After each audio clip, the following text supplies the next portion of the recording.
use an online dictionary so that you can define all of the questions that I asked you inside of the definition.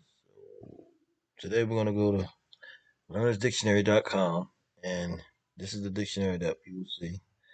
And let's say you needed to find out one of the definitions that I gave you, such as what is a can. You type in CAN, you have to press enter. And it'll show you can is a verb, can is a noun, and then it gives you the definition. And you scroll down and it says to be able to do something, to know how to do something, power, skill, to be time to record, that can hold five people, and so forth and so on. Let's see, carpet. Carpet is a noun, carpet is a verb, and the definitions of a carpet: every fabric cover for a floor. We bought a new carpet for the bedroom. So this is where you will come and actually